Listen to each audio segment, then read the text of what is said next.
God is dead. God remains dead. And we have killed him, you and I!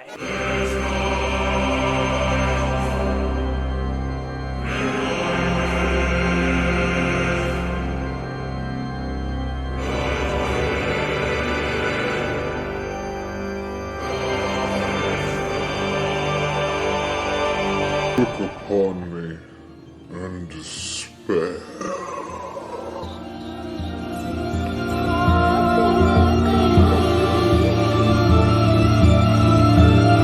These are the words of German philosopher Friedrich Nietzsche in his 1882 work, The Gay Science. In aphorism 125, Nietzsche has a madman say these words. But what could a madman know? What is he trying to tell us through rambunctious ramblings? Obviously, the belief in a god is still alive, both during Nietzsche's time and today. Judaism, Christianity, and Islam, the three primary monotheistic religions of the West, continue to exist with literally billions of adherents. So how exactly could God not only be dead, but also a murder victim? This all depends on what one means by God. The monotheistic God of Christianity and Islam is the uncreated creator, the unmoved first mover. This God is omnipotent, omniscient, and omnibenevolent. An omni-God. God is not just the ultimate cause, but also the ultimate goal. Let's just say he gets around. He is the ens perfectum, the ultimate good. So one's distance from God correlates to their own individual goodness, or lack thereof. God is the ultimate value, from which all other values spring from. And unlike those pesky, contingent, worldly values, God's values are eternally true, aeternitas veritas. God is the nunc stans, the abiding and remaining, that can always be referred to, or used as the ground for deeds and thoughts. So if God is this freaking amazing, how could he be murdered? By mere mortals at that! Nietzsche himself was an avowed atheist, only increasing the confusion of stating a deity you don't believe in is dead. For Nietzsche, the death of the Christian omni-god marks the creation of a new type of nihilism, or a villing towards nothingness. This is a villing towards the nihil, the nothing, a type of villing and believing which is profoundly anti-life. Nihilism is anti-life because it doesn't affirm life. And the most fundamental aspect of life for Nietzsche is the will to power, Wille zur Macht. In his book, Thus Spake Zarathustra, Zarathustra says, quote, "Only where there is life is there also will. Not will to life, but Thus I teach you, will to power, power, power." Nihilism perpetrates an end for humanity, either in this life or another. There's nothing left to do, nothing else to create. There is only a reactive, sullen life to live. This is the antithesis of the will to power. The will to power always wants more to will, to surpass itself continuously. If something does not will, it's not alive. And it's this resistance to not willing that makes nihilism possible. For the will would rather will nothing than not will at all. To be clear, Nietzsche isn't advocating the reincarnation of God as the supreme value. Been there, done that. Christianity teaches us to suppress our inner desires, the impure material world, in favor of an eternally divine afterlife. One which we have no access to while alive, and therefore cannot prove its existence. Christianity is just a different form of nihilism, where believers will their existence towards a nothingness. God, the afterlife, values above and beyond life. Religion devalues life, depreciates life, in the name of higher values. The nihilism that comes from religion is specifically to prevent the type of nihilism that comes from modernity. Quote, "It is the profound, suspicious fear of an incurable pessimism that forces whole millennia to bury their teeth in and cling to a religious interpretation of existence." Now that God is dead, the madman says, Those who are born after belong to a higher history than any history hitherto. It's worth noting that the madman's audience is not a crowd of religious zealots, but mainly a crowd of atheists and non-believers. Nietzsche says, quote, "As there were many people who did not believe in God, The Madman caused a great deal of amusement. These people long ago forsook God, whether by conquering the circumference of the planet, or detaching the sun and earth from the center of the universe. The madman is addressing modernity, the Enlightenment. It is for this reason that the madman's listeners laugh at him and express confusion. The god referred to is not an entity of any kind, described above as an omnigod, not an actual being, but is precisely a value created by humanity. God was the ultimate omni-value that was both the alpha, means, and omega, ends of all things. The madman states that even though this deed is done, it has yet, quote, reach men's ears. Deeds need time, even after they are done, to be seen and heard. This deed is as yet further from them than the furthest star, and yet they have done it! We should point out that many of the primary figures of the early Enlightenment were all deeply religious and strongly believed in God. Thinkers like Francis Bacon, Isaac Newton, René Descartes, John Locke, Bishop George Berkeley, Gottfried Leibniz, etc., all thought their discoveries were ultimately created by an omnigod, and they were using a methodology given to them by God specifically to understand his universe. Yet their methodology was a seismic shift away from Catholic scholasticism of the medieval period, where the authority and existence of God was proven merely on belief and obedience. With thinkers like Bacon and Descartes, proof of God's value could be proven by any individual, through reason and intuition alone, through one's own faculties. The latter, Descartes, relied on the authority of the intellect, while the former, Bacon, relied on the authority of the senses. Either way, the world is knowable. Its mysteries can be discovered. We no longer need to rely on church dogma to explain the unknown. We now have our own lanterns to light the way. Yet, by the 18th and 19th century, this critical methodology had led many Enlightenment figures to increasingly secular philosophies like deism, the belief in an uncaring and or uninvolved deity, thinkers like Voltaire, Diderot, and many of the American founding fathers, or just straight-up atheism, the belief there is no deity, thinkers like David Hume, Arthur Schopenhauer, and of course, Nietzsche. It is the deists that describe God as a mere first cause, or as Nietzsche describes, as the thinnest, emptiest concept, a mere causis sua, perpetrated as ens realissimum. The atheists, on the other hand, have already stabbed God right in his genitals. Despite earlier thinkers' attempts to light lanterns, to reveal the hidden knowledge of God, acts like, quote, detach the earth from the sun, drink up the sea, wipe away the fall of right, undermine the value of God as the ultimate value. It's these deists, and more importantly the atheists, that the madman addresses. What happens when, quote, the holiest and the mightiest that the world has hitherto possessed is no longer the foundation for existence, knowledge, society?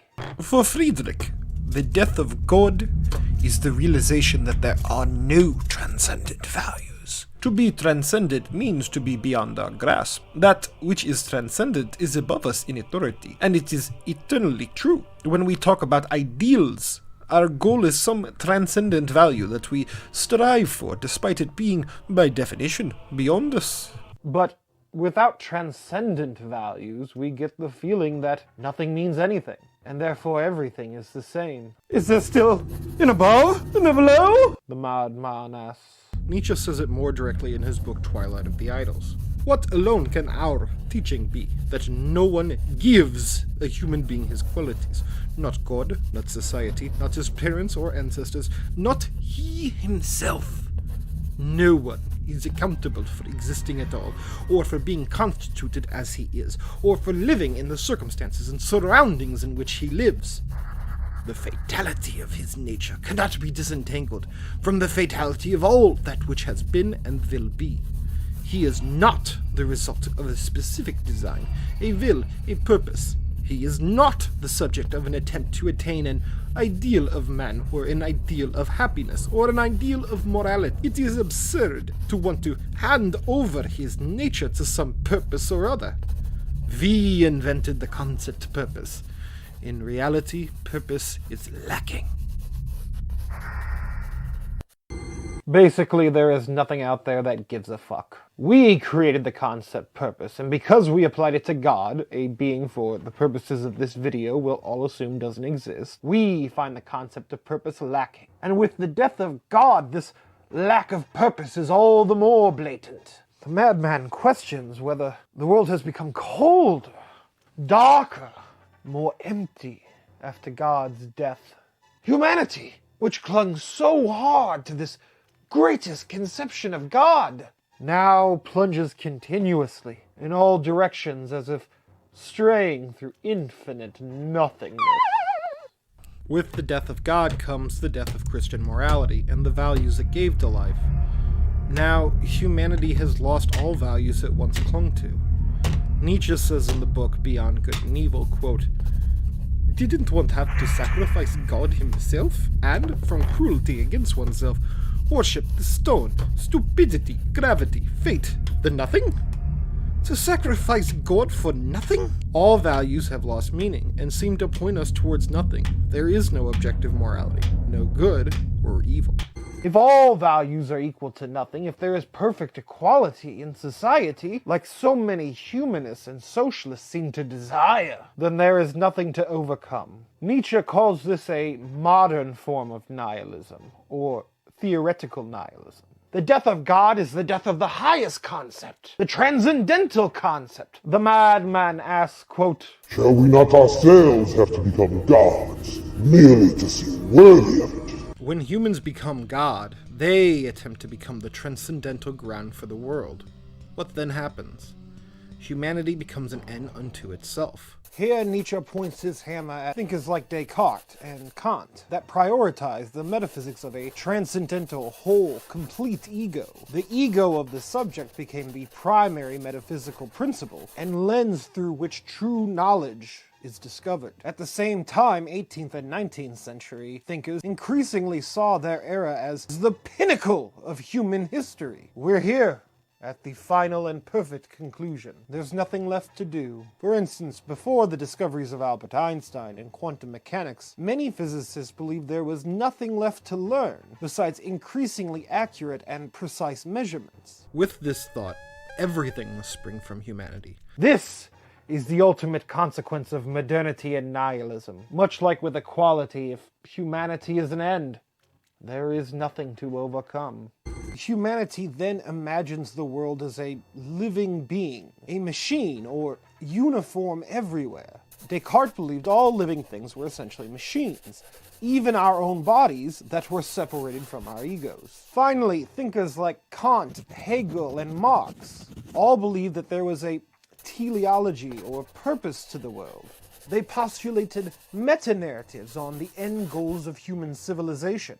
Nietzsche warns us to be on our guard from such thoughts, because they presuppose an end, a telos, a grand design or meta-narrative, which again prevents overcoming. Despite the good and godly intentions of the early figures of modernity, in murdering God and all other worlds, we were left with just the world of appearances, which we exist in. But after over 2,500 years of degrading the sensual for the spiritual, from Plato to Christianity to the modernity with the rationalists and idealists, it is just a world of mere appearances. We can never truly be sure of anything, for there is no objective truth. The death of transcendent values leaves us with no North Star, to the point the madman wonders if we should even use the lanterns given to us by modernity. Shall we not have to light lanterns in the morning? These lanterns don't reveal anything anymore. They only reveal nothing. The madman ultimately throws his own lantern to the ground, extinguishing it.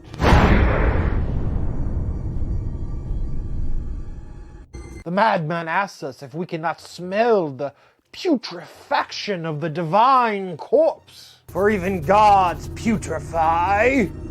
Despite being dead, the stench of God lingers evermore. Modernity is the will to the thinkability of all beings. In the absence of God, modernity still maintains the necessities grounded in a deity through the creation of quote-unquote natural laws, natural order, belief in intelligent design, objective morality, and so on. Like the biblical Adam of Genesis, who names all of God's creations. 18th century biologist Carl Linnaeus conquered the names of all animals through his taxonomic net, neatly organizing all life into its proper place. Linnaeus also believed that all species of life that currently existed were permanent and remained unchanged since the beginning of time. Kant, who is super fucking racist, was against race mixing because he believed nature had already reached its teleological conclusion with the races separated. Because one could only find different races on different continents with drastically different climates,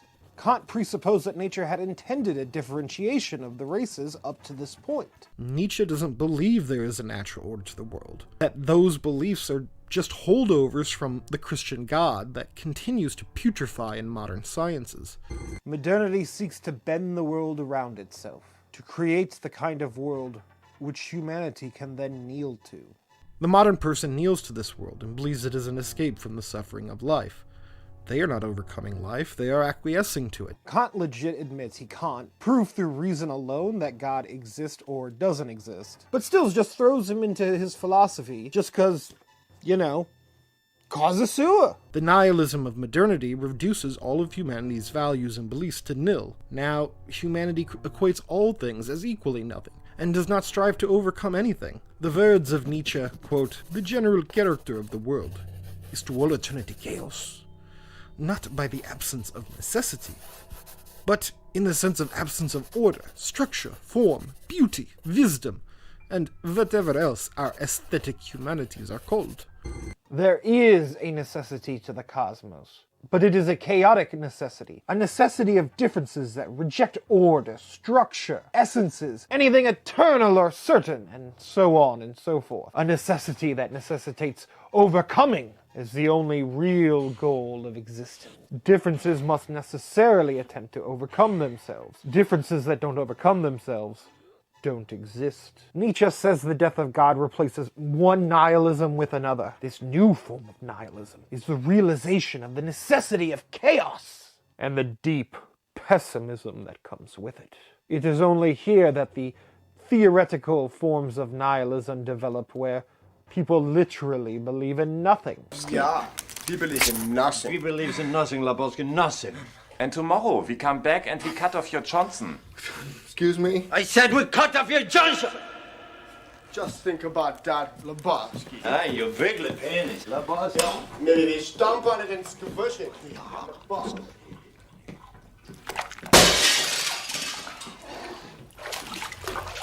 Man, they were nihilists, man. Huh? They kept saying they believed in nothing. Nihilists.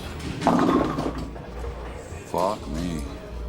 French philosopher Gilles Deleuze says of modern nihilism that it, quote, is no longer the devaluation of life in the name of higher values, but rather the devaluation of higher values themselves.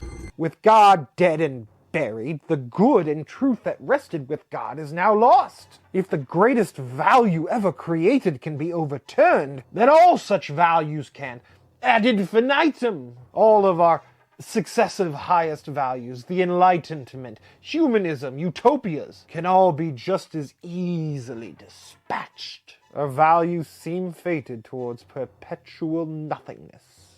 With all things Nietzsche, a perspectival methodology is necessary to decipher all the meanings behind his words. One of the things that makes Nietzsche such an incredible thinker is his ability to write things polysemically, with multiple meanings. Let's finish off the earlier quote from Twilight of the Idols, where Nietzsche stresses there is no purpose for us to rely on. He says this not pessimistically, as a pessimistic nihilist might, but optimistically. Quote, "One is necessary, one is a piece of fate, one belongs to the whole, one is in the whole. There exists nothing which could judge, measure, compare, condemn the whole. But nothing exists apart from the whole." that no one is any longer made accountable, that the kind of being manifested cannot be traced back to a causa prima, that the world is a unity neither as sensorium nor as spirit.